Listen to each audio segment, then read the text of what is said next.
வீடியோக்குள்ளே போகிறதுக்கு முன்னாடி நம்ம ராமச்சந்திரன் துர்கா என் யூடியூப் சேனல் சப்ஸ்கிரைப் பண்ணிக்கோங்க, பெல் பட்டனையும் கிளிக் பண்ணிக்கோங்க.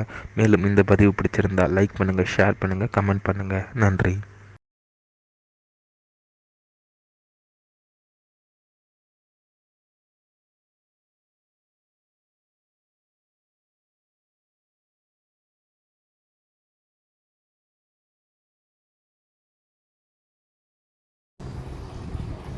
ஸ்ரீகுருभ्यो நமः. ஹரி ஓம். ஸ்ரீ மகாகணாதிபதியே நமः. அனைவருக்கும் முதற்கண் கோடான கோடி நமஸ்காரங்கள், வணக்கங்கள், வந்தனங்கள். அனைவருக்கும் அன்பு கலந்த இனிய ஆசீர்வாதங்கள்.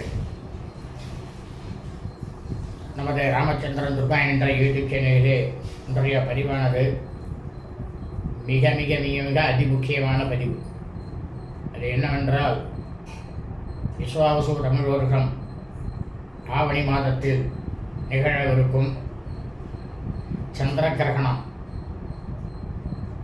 இதை பற்றிய முழு விளக்கம்தான் இன்றைய வீடியோ பதிவு.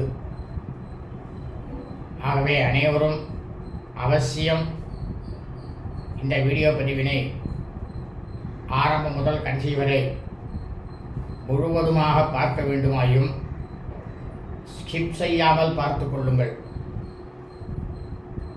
அதன் பிரகாரம் சந்திர கிரகண தினத்தன்று கடைபிடித்துக் கொள்ளுமாறு தாங்கள் அனைவரையும் அன்புடன் கேட்டுக்கொள்கின்றேன்.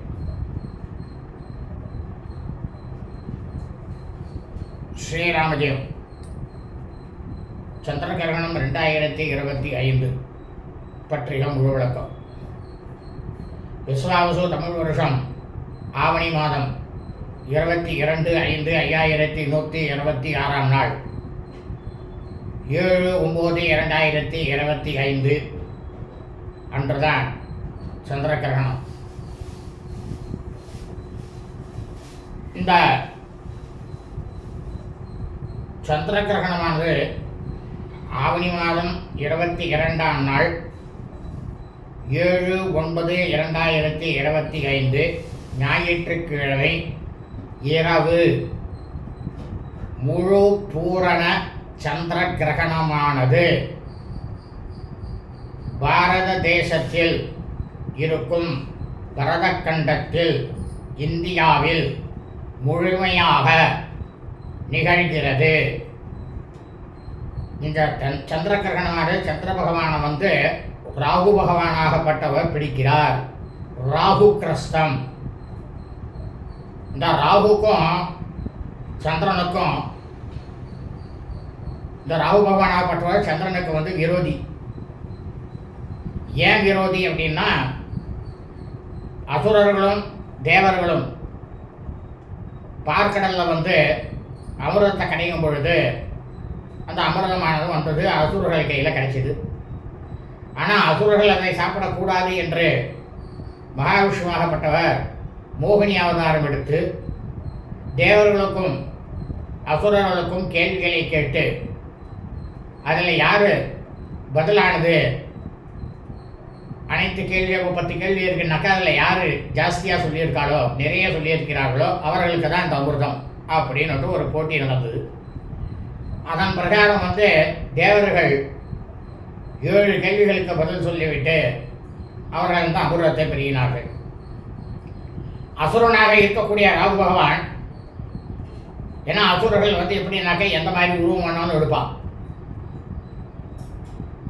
அப்போ இந்த ராகு பகவான் என்ன பண்ணார், தனக்கு அமிர்தமானது வேணும் அப்படின்னுட்டு தேவர்களைப் போல பிராமணனைப் போல உருவெடுத்து தேவர்களோட நின்றுட்டார். இந்த மோகினி அவதாரத்தில் மகாவிஷ்ணு ஆழ்பட்டவர் எல்லாருக்கும் கொடுத்துட்டு போகிறார். அப்போ இந்த ராகு பகவான் வாங்குறா. அப்போ இந்த சந்திர பகவான் தான் பார்க்குறார். இந்த சந்திர பகவான் பார்த்துட்டு என்ன சொல்கிறார், அவன் அசுரன் ராகு, அவன் மாறு வேஷத்தை வந்திருக்கான், அவனுக்கு கொடுக்காதீங்க. ஏன்னா அவர் கையில் விட்டாச்சு, அவன் அதை அமிர்தத்தை முழுக்கிறான். அப்போ உடனே என்ன பண்ணுறார், மகாவிஷ்ணுவாகப்பட்ட மோகினி அவதாரத்தில் இருக்கக்கூடியவர் தன்னுடைய கையில் இருக்கிற சுதர்சன சக்கரத்தினால ராகுனுடைய சிரசை வெட்டி தள்ளிடுறார். அப்படி வெட்டி தள்ளணும்னா சிரசு வந்து தனியாக போனது தான் ராகு, முண்டமாக இருக்கிறது வந்து கேது. அன்னையிலேருந்து இந்த ராகு பகவான் வந்து சந்திரன் வந்து விடவே இல்லை. அதனால தான் இந்த கிரகணம்னு வரும்பொழுது ராகு பகவான் சந்திரனை வந்து ரொம்பவும் ஹிம்சை பண்ணுவாராம். ஹிம்சன்னாக்கா ரொம்பவும் துன்புறுத்துவார். இதை வந்து கிருஷ்ணவர்ணத்தில் வருது. இந்த கிரகணமானது கிழக்கு திசையில் பிடித்து மேற்கு திசையில் விடுகிறது. பரிமாணம் வந்து 1.36. சதபுஷ நட்சத்திரம் சதயம் நட்சத்திரத்தில் பிடித்து பூரட்டாதி நட்சத்திரத்தில் கிரகணமானது விடுகிறது. கிரகண நேரம் வந்து மொத்தம் 3 மணி நேரம் 29 நிமிஷம் வரை இருக்கிறது. அதாவது அன்றைய தினம் நாம் அனைவரும் நண்பகல் 12 மணிக்குள்ளாக போஜனத்தை செய்ய வேண்டும். ஏன்னா 10 மணி நேரம் இடைவெளி இருந்தால் தான் நம்ம வயிறானது காலியாக இருக்கும். கிரகணம் பிடிக்கும் போது வயிறு காலியாக இருக்கணுமா, அப்போ தான் எந்த வியாதியும் வராது. 12 மணிக்குள்ளே சாப்பிட்டு முடிச்சிடணும். அதுக்கப்புறம் எல்லாம் சாப்பிடப்படாது. அதோட கிரகணம் முடிச்சுட்டு மறுநாள் தான் சாப்பிட்டுக்கணும். ஏன் வந்து இந்த மாதிரி வயிறு வந்து எம்டியாக இருக்கணும் அப்படின்னா, ஆனால் எங்களுக்கு வந்து சுகர் இருக்குது, பிபி இருக்குது, நாங்கள் வந்து சாப்பிடாமல் இருக்க முடியாது, என்ன பண்ணுறது அப்படின்னாக்கா அவளுக்கு மட்டும் ஒரு, அதாவது சாயந்தரம் 4 மணிக்குள்ள, 4 மணிக்கு மேலே எதையும் சாப்பிடாதீங்க. 4 மணிக்குள்ளே சாப்பிட்டேன்னா போகிறோம். அதோட அந்த கிரகணம் விட்ட பிறகு ஸ்நானம் பண்ணிட்டு எதையாவது சாப்பிட்டுக்கலாம். அதுவும் அதாவது பின்னிரவு தான் விட்டுறது. அதனால் மறுநாள் காத்தால சாப்பிட்டுங்கோ. இல்லைனாக்கா அது விட்ட உடனே ஸ்நானத்தை பண்ணுங்கோ.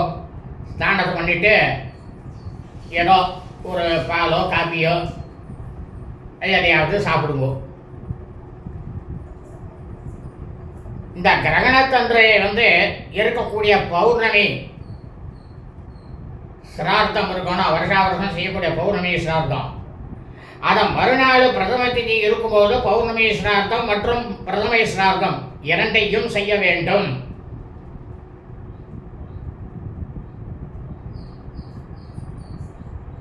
கிரகண பீடையை வந்து சாந்தி செய்து கொள்ள வேண்டிய நட்சத்திரங்கள். இந்த கிரகணம் வந்து சதய நட்சத்திரத்தில் முடிக்கிறதுனால எந்தெந்த நட்சத்திரக்காரர்களுக்கெல்லாம் பாதிப்பானது இருக்கும் அப்படின்னா, அவிட்டம், சதயம், பூரட்டாதி, ஆருத்ரா நட்சத்திரம், திருவாதிரை, சுவாதி நட்சத்திரம். ஏன்னா திருவாதிரையும் சுவாதியும் அவருடைய நட்சத்திரம். திருவாதிரை, சுவாதி, சதயம் அவரோட நட்சத்திரம். அதனால இவன் எல்லாரும் கிரகணத்தன்னைக்கு அது கிரகணம் பிடிக்கும் பொழுது ஸ்நானம் பண்ணணும், விடும் பொழுது ஸ்நானம் பண்ணணும். பண்ணிட்டு அதை வந்து பின்னால் ஒரு பதிவு போடுறேன்.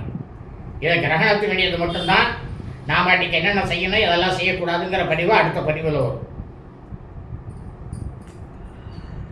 இந்த கிரகணமானது ஆரம்பிக்கக்கூடிய நேரமானது ஆவணி மாதம் 22ஆம் நாள் 7/9/2025 ஞாயிற்றுக்கிழமை இரவு 9:57 ஆரம்பமாகிறது கிரகணம்.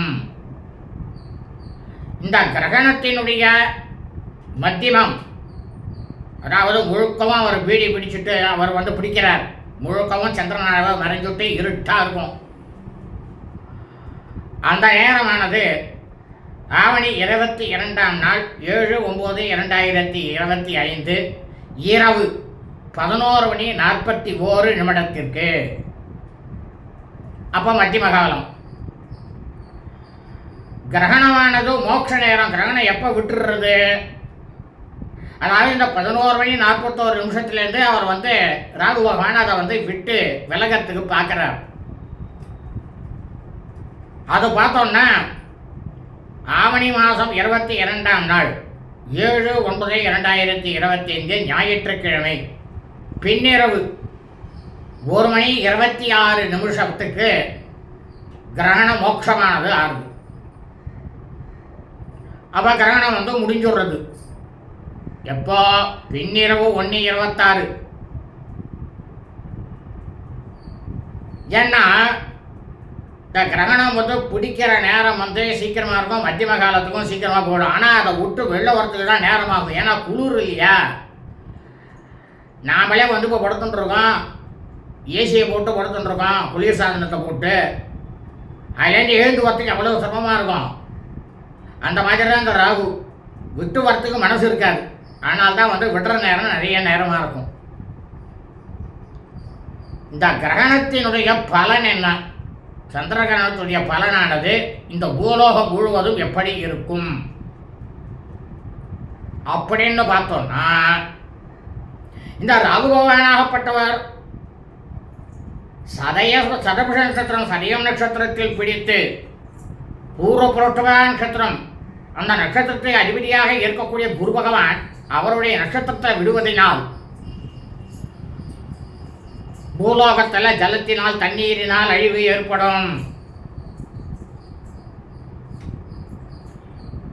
பூலோகத்தில் பூகம்பத்தினால் அழிவானது ஏற்படும். பூலோகத்தில் அக்னியினால அழிவானது ஏற்படும். ஆனால் மழையானது நிறைய இருந்து பூமியில் தானியங்கள்லாம் ஏகப்பட்டதாக வளரும் இந்த கிரகணத்தினால. ஆனால் இந்த பூலோகம் முழுவதும் இருக்கக்கூடிய இந்த செய்தியானது மிகவும் முக்கியமான செய்தி. இந்த செய்தி தங்கள் மீது மிகவும் அக்கறை உள்ள பிராமணனாக இருக்கக்கூடியவனாக தாங்கள் அனைவருக்கும் இதை தெரிவித்துக் கொள்கின்றேன். பணக்காரர்கள், செல்வந்தர்கள் அனைவருக்கும் தங்களிடம் உள்ள அசையும் அசையா சொத்துக்களுக்கு நாசமானது உண்டாகும், தனநாசமானது ஆகும். என்ன இப்படி சொல்ற அப்படின்னு கேட்கலாம்.